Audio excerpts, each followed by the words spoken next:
Әселхан Мұратқасымова Шардара қаласының тұрғыны, туылғалы екі аяғымен бір қолының сіңірі тартылған, аяғын дұрыс басып жүре алмайды. 24-ке келген бой жеткен бірінші топтағы мүгедек, өзінің артынан ерген тағы 3 сіңілісі бар. 16 жасар бауыры Жаңыл Мұратқасым туа бітті, сал ауруына шалдыққан. Онымен қоса уақыт өте келе тағы 5 дерттің бар екендігі анықталыпты.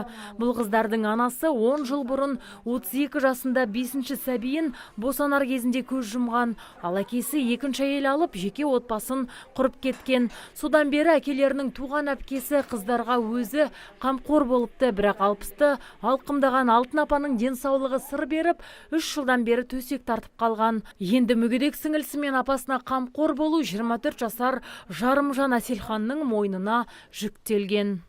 Мен қалай оқу бітірдім, содан бері үйден шықпай осылар қарап отыр.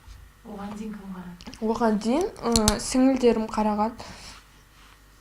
Сіңілдерім мектеп оқығанда ол кезде, одан кейін тұрмысқа шықты, одан кейін оқыды, оқуға түсті, одан кейін үйде ешкім қалған жоқ, одан кейін өзім қарап отырмын.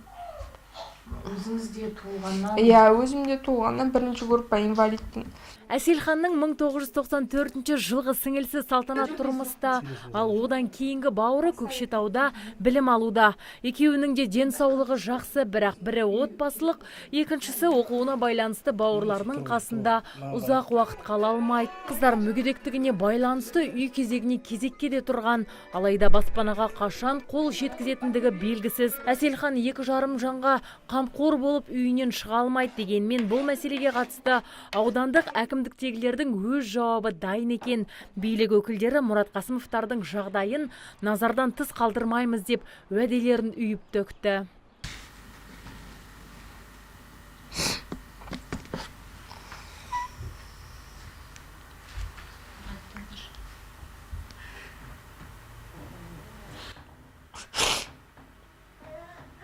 Басты арманым осы сіңілім жазылып кетсе, өзінде адам қатары жүрсем.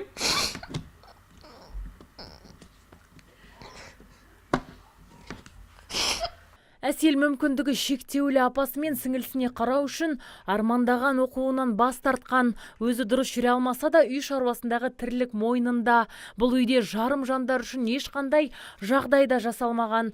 Баспананы кезінде әкесі несиеге алған. Бұл аздай екінші отбасын құрғандықтан бірінші некедегі қыздарына қаржылай көмек беруге қауқарсыз екен. Өзім 3 жыл болды құлап жатып қалғаны. Күннен күнге кейін кетті. Нашарлап кетті да. Бізге қарайтын қазір, екеумізге қарайтын мұны үлкен өзі инвалид 1-ші группа. Құлайды, тұрады, әйтеуір тамағымызды әкеп береді қасымызға. Бұл да жас, бұл да емделсе деймін. Жаңылдың жамбасы шыққан ұршығы жиіліп жатыр дейді. Оны Алматыға, Астанаға апарып емдетіп шегелеу керек. Мейірімді, қол ұзын кісілер болса жандар, әкімде қарасса дейміз осы денсаулығына. Өзім жинаған пенсиямыз түкке жетпейді. Жинасақ неғынан шығып кетеді. Мен отырсым мынау 3 жылдан бері. Мен осы екеуінің сау болып ел қатарына қосылғаны қалаймын. Сауапты іс жасап, анасынан ерте айырылған Мұратқасымовтар отбасына көмек қолын созам деушілер экранда көрсетілген нөмірге хабарласа алады.